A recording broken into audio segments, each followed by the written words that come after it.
Assalamualaikum warahmatullahi wabarakatuh. Perkenalkan, saya Muhammad Abdul Aziz dari Prodi Statistika.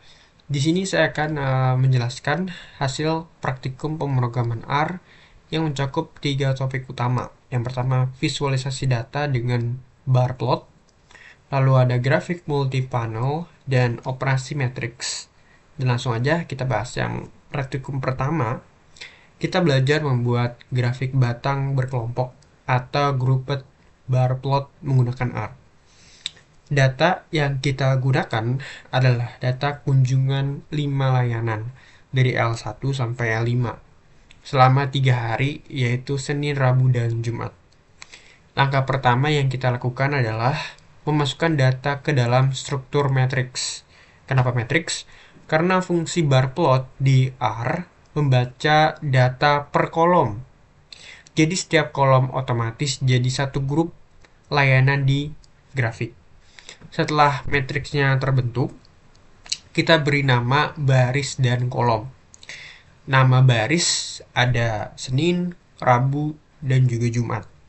Ini yang nantinya otomatis jadi label legenda. Nama kolom L1 sampai L5 otomatis jadi label sumbu X. Lalu kita panggil fungsi bar plot dengan beberapa parameter penting. Pertama, beside sama dengan true. Ini parameter paling krusial. Kalau true, batang disusun berdampingan jadi grouped. Kalau false, batang ditumpuk jadi stacked. Beda hasilnya sangat signifikan. Hasilnya beda dan itu sangat signifikan. Kedua, kita beri warna berbeda untuk tiap hari. Biru untuk Senin, oranye untuk Rabu, hijau untuk Jumat, supaya mudah dibedakan. Hasilnya dari grafik kita bisa langsung lihat bahwa L3 adalah layanan paling ramai di semua hari dengan kunjungan tertinggi sekitar 145-160. Sebaliknya di L2 paling sepi dengan kunjungan hanya 80-95.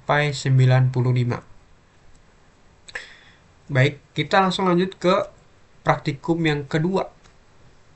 Kita naik level, yaitu kita membuat 4 grafik sekaligus dalam satu tampilan menggunakan dataset bawaan R, yaitu Air Quality. Dataset Air Quality berisi data kualitas udara New York tahun 1973, meliputi konsentrasi ozon, kecepatan angin, temperatur, dan bulan pengukuran.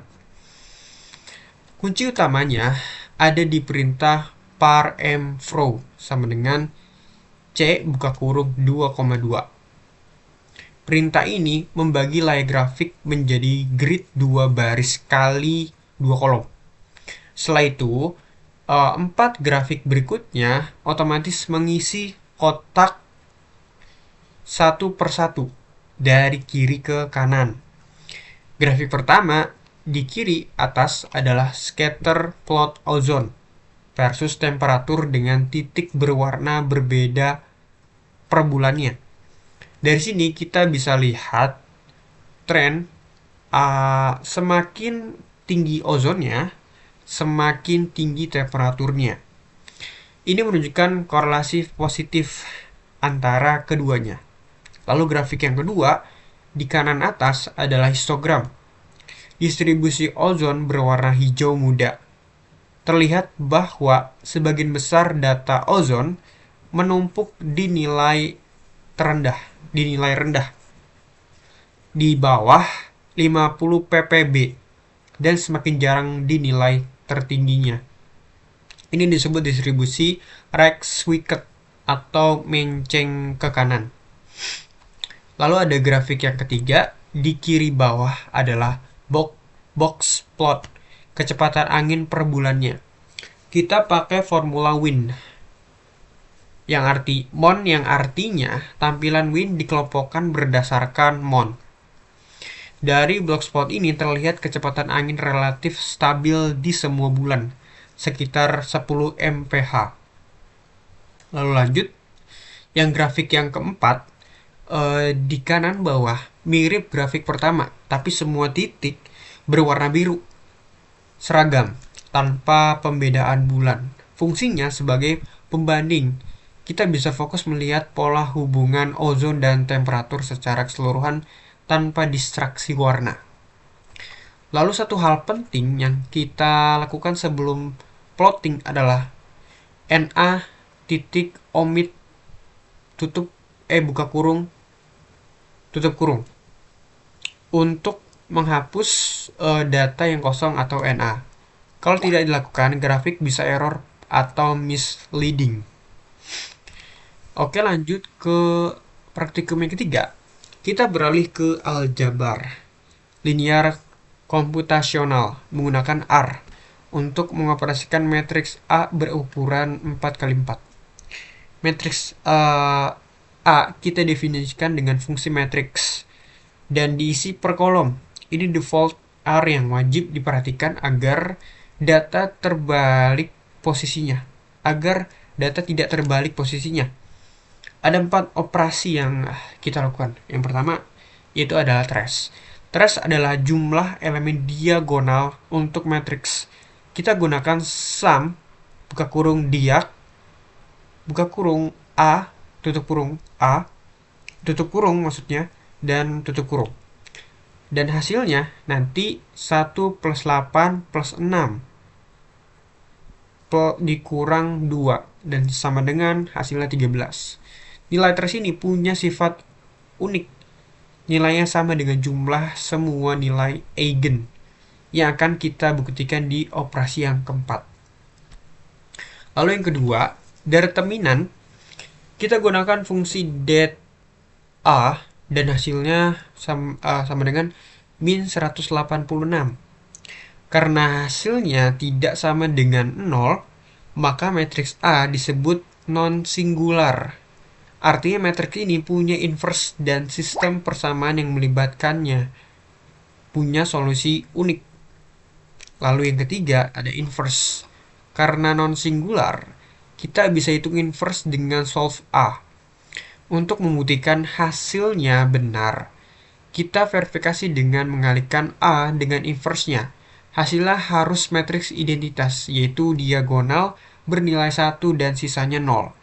Dan terbukti ini benar.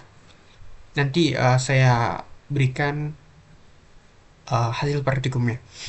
Lalu yang keempat, nilai eigen dan vektor eigen. Ini yang paling menarik. Kita gunakan fungsi eigen A yang sekaligus menghasilkan eigen value dan eigen vektor. Eigen value menunjukkan seberapa besar suatu arah direntangkan oleh transformasi matriks.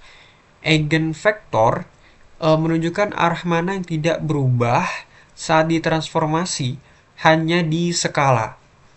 Dan kita bisa verifikasi konsistensinya. Jumlah semua eigen value harus sama dengan trace, yaitu 13. Dan hasil kali semua eigen value harus sama dengan determinan, yaitu min 186. Dan keduanya terbukti. Jadi kesimpulan dari praktikum ini, praktikum 1 mengajarkan kita cara visualisasi data perbandingan menggunakan grouped bar plot yang tepat.